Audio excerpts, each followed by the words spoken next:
देखिए आज क्वेश्चन कर रहे हैं एनसीईआरटी मैथ्स क्लास 7 एक्सरसाइज 9.2 से। इसका 13 number. The 13 question is a circular flower bed is surrounded by a path 4 metre wide. ठीक है, आपको सर्कुलर फ्लावर बेड दिया है। ये बच्चे इस क्वेश्चन के लिए आपने फिगर यूज करना है जिसकी विथ आपको दी है इस फ्लावर बेड की। ये जो बीच में रास्ता दिख रहा है ना, आपको दो सर्कल बने हैं बेटा, एक छोटा एक बड़ा। ठीक है, ये जो बीच में आपको दिख रहा है ना, इसकी विथ आपको दी है 4 मीटर। ठीक है, the diameter of the flower bed is 66 metre. आपको डायामीटर दिया है 66 मीटर, ये छोटे वाले सर्कल का। ठीक है, what is the area of this path. आपको इस पाथ का एरिया फाइंड करना है। पाई की वैल्यू आपको क्वेश्चन में दी है 3.14। ठीक है, ये है हमारे सर्कल। ठीक है, एक छोटा और एक बड़ा। ठीक है, इसका डायामीटर आपको दिया है। ये जो बीच में आपको जगह दिख रही है, आपको इसका एरिया फाइंड करना है। इसकी विथ आपको दी है 4 मीटर। ठीक है, देखो कैसे करेंगे। डायमीटर ऑफ फ्लावर बेड कितना दिया है बेटा, वो दिया है हमें 66। ठीक है, तो 66 मीटर लिख दिया यहाँ पर। अब रेडियस फाइंड कर रहे हैं हम, 66 अपॉन में 2 हो जाएगा, ये आ जाएगा 33 मीटर। ठीक है, अब आपको यहाँ पर दो सर्कल दिए हैं तो आपको रेडियस भी दो ही फाइंड करने हैं। आपको पहले वाले का हमने निकाला 33। ठीक है, अब बड़े वाले सर्कल का निकालो। आपको विथ जो दी हुई है ना, वो इसमें प्लस कर देंगे। ठीक है, इसके रेडियस में। ठीक है, अब पहले वाले का रेडियस R1 कितना आया 33।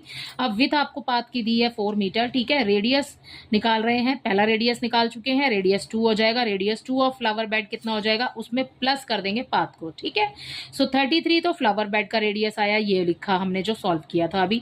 ठीक है, उसके बाद में उसमें पाथ में आपको कितना दिया है, विथ आपको कितनी दी है 4। ठीक है, तो वो 4 इसमें प्लस कर देंगे, 37 मीटर हो गया।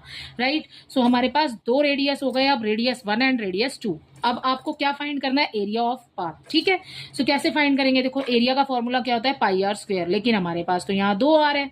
ठीक है, तो क्या करेंगे, पाई आगे रखिए, ये हो गया हमारा R2, ये हो गया, माइनस कर देंगे इसमें से R1 को। R2 आगे क्यों लिया बेटा, क्योंकि R2 देखो ये बड़ा है, बड़े वाले सर्कल का रेडियस आगे रखेंगे, छोटे वाले सर्कल का रेडियस पीछे रखेंगे। ठीक है, तभी तो माइनस होगा, छोटे में से बड़े को कैसे करेंगे। ठीक है, सो यहां पर देखो ये आ गया आगे और ये आ गया पीछे। ठीक है, पाई की वैल्यू आपको क्वेश्चन में दी है, वो हमने रख ली। ये R2 कितना आया, हमारा R2 आया है रेडियस 2, मतलब R2 का मतलब है रेडियस 2। रेडियस कितना आया हमारा 37। ठीक है, इसका लगा देंगे स्क्वायर।